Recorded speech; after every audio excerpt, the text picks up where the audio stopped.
সম্মানিত দর্শক, আসসালামু আলাইকুম। চলেন আমরা একটা মশলা জাতীয় গাছের সাথে পরিচয় হই।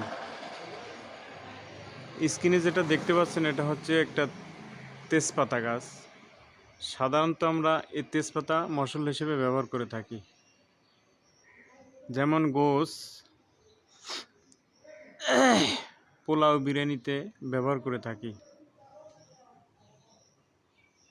আমাদের বাংলাদেশে সাধারণত এই তেজপাতাটা মশলা জাতীয় উপকরণ হিসেবে ব্যবহার করে থাকি।